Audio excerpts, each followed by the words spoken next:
তো আধার কার্ড নিয়ে আবারও একটি বড়সড় পরিবর্তন সামনে এসছে। 2024 সালে নতুন নিয়ম আবারও চালু হচ্ছে। আধার কার্ডে কয়েকটি গুরুত্বপূর্ণ নিয়ম পরিবর্তন করা হয়েছে, যে নিয়ম অবশ্যই আপনাদের জেনে রাখা প্রয়োজন, না হলে কিন্তু পরবর্তী সময়ে সমস্যায় পড়তে পারেন। তো আধার কার্ড নিয়ে নতুন কি আপডেট এলো, ডিটেলস দেখে নেবো আজকের এই ভিডিওতে। ভিডিওটি প্রত্যেকের জন্য খুবই গুরুত্বপূর্ণ, শুরু থেকে শেষ পর্যন্ত অবশ্যই দেখবেন। অ্যান্ড ভিডিওটি ভালো লাগলে লাইক করবেন, চ্যানেলটিকে সাবস্ক্রাইব করে পাশে থাকা বেল আইকনটি ক্লিক করে নোটিফিকেশনটি অন করে রাখবেন, যাতে এরকম নিত্য নতুন ভিডিও সবার প্রথমে আপনি পান। তো চলুন শুরু করি। এখানে আপনারা দেখতে পাচ্ছেন বড় সিদ্ধান্ত, জন্ম তারিখের প্রামাণ্য নথি নয় আধার। নতুন কি নিয়ম চালু হলো দেখে নিন। তো আমরা দেখে নেব নতুন কি নিয়ম চালু হলো আধার কার্ডে। তো এখানে আপনারা দেখতে পাচ্ছেন ইপিও for new rule, Aadhaar card দিয়ে জন্ম তারিখ আপডেট করা যাবে না। সম্প্রতি এই বিষয়ে বিজ্ঞপ্তি প্রকাশ করেছে ইপিএফও। বৈধ নথি তালিকা থেকে বাদ দেওয়া হয়েছে এই কার্ড। এই বিষয়ে এমপ্লয়িজ প্রভিডেন্ট ফান্ড অর্গানাইজেশন একটি সার্কুলার প্রকাশ করেছে। ইপিএফ সার্কুলার কি বলছে আমরা দেখে নেব। অর্থাৎ ইপিএফ সার্কুলার কি বলছে, শ্রম মন্ত্রকের আয়তায় থাকা ইপিএফও জানিয়েছে আধার ব্যবহার করে জন্মের তারিখ পরিবর্তন করা যাবে না। ইপিএফও 16 জানুয়ারি এই সার্কুলার জারি করেছে। এই অনুসারে ইউআইডিআই এর কাছ থেকে একটি চিঠিও পাওয়া গেছে। তাতে বলা হয়েছে জন্ম তারিখ পরিবর্তনের জন্য আধার কার্ড বৈধ হিসাবে গণ্য হবে না, এটি বৈধ নথি তালিকা থেকে মুছে ফেলা হবে।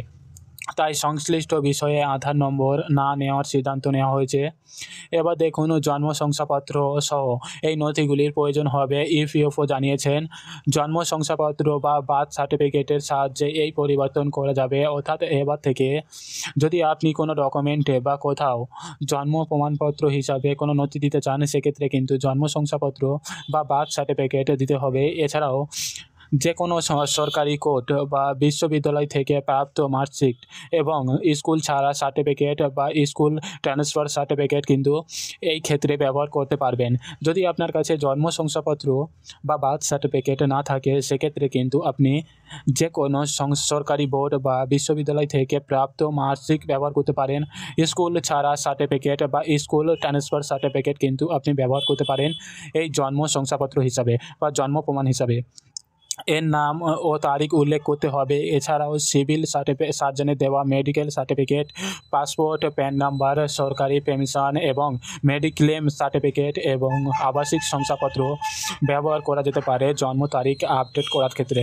তো এবার থেকে যাবতীয় জন্ম তারিখ আপডেটের ক্ষেত্রে কিন্তু আপনারা এই সমস্ত ডকুমেন্ট ব্যবহার করতে পারেন, যেমন সিভিল সার্জনের দেওয়া medical certificate, passport, pan number, সরকারি পেনশন এবং মেডিক্লেম সার্টিফিকেট এবং আবাসিক শংসাপত্র ব্যবহার করা যেতে পারে জন্ম তারিখ আপডেটের ক্ষেত্রে। আধার পরিচয় ও বসবাসের শংসাপত্র হিসাবে ব্যবহার করা উচিত, এই বিষয়ে আগে গাইডলাইন দিয়েছিলেন ইউআইডিআই। আধার কার্ড কর্তৃপক্ষ বলেছে এই কার্ডকে পরিচয়পত্র এবং আবাসিক শংসাপত্র হিসাবে ব্যবহার করা উচিত, তবে এটি জন্ম শংসাপত্র হিসাবে ব্যবহার করা উচিত নয়। আধার হলো একটি 12 সংখ্যার অনন্য পরিচয়পত্র। এটি ভারত সরকার দিয়ে থাকে আপনার পরিচয় এবং স্থায়ী বসবাসের প্রমাণ হিসাবে। এটি সারা দেশে বৈধ। তবে আধার কার্ড তৈরি করার সময় তাতে বিভিন্ন নথি অনুযায়ী জন্ম তারিখ যোগ করা হয়, তাই এটাকে বার্থ সার্টিফিকেট বিকল্প হিসাবে বিবেচনা করা উচিত নয়। তো এই বিষয়ে আদালত কি বলছে? বিভিন্ন আদালত বহুবার আধার আইন 2016 নিয়ে অবস্থান স্পষ্ট করেছেন। সম্প্রতি বোম্বে হাইকোর্ট মহারাষ্ট্র বনাম ইউআইডিআই এবং অন্যান্য ক্ষেত্রেও বলেছেন যে আধার নম্বরটি একটি পরিচয়পত্র হিসাবে ব্যবহার করা উচিত, জন্ম শংসাপত্র হিসাবে নয়।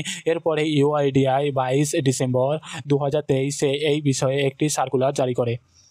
তো আশা করছি বুঝতেই পেরেছেন, এবার থেকে কিন্তু যাবতীয় যে কাজ বা জন্ম প্রমাণপত্র হিসাবে আপনি আধার কার্ড ব্যবহার করতে পারবেন না।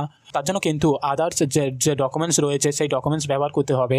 আপনারা দেখেছেন বহু ডকুমেন্টস আপডেটের ক্ষেত্রে বা জন্ম তারিখ আপডেটের ক্ষেত্রে বা জন্ম প্রমাণপত্র দেওয়ার ক্ষেত্রে আগে আমরা আধার কার্ড ব্যবহার করতাম, কিন্তু বর্তমান সময়ে 2024-এর পরেই কিন্তু অর্থাৎ নতুন বছর শুরু থেকেই কিন্তু আধার কার্ড আর জন্ম শংসাপত্র বা জন্ম প্রমাণ হিসাবে আপনি কোথাও ব্যবহার করতে পারবেন না, এমনই কিন্তু সার্কুলার জারি করা হয়েছে।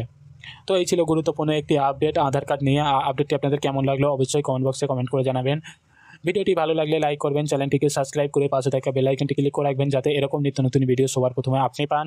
অ্যান্ড সবার সুবিধা হচ্ছে ভিডিওটি শেয়ার করবেন। তো আজকের মতো এইটুকুনি। আর আগে থেকে যারা আমাদের চ্যানেলটিকে লাইক অ্যান্ড সাবস্ক্রাইব করে রেখেছেন তাদেরকে অসংখ্য ধন্যবাদ আমাদের চ্যানেলটিকে লাইক অ্যান্ড সাবস্ক্রাইব করে রাখার জন্য। তো আজকে ভিডিওটা অবধি। Thank you for watching video.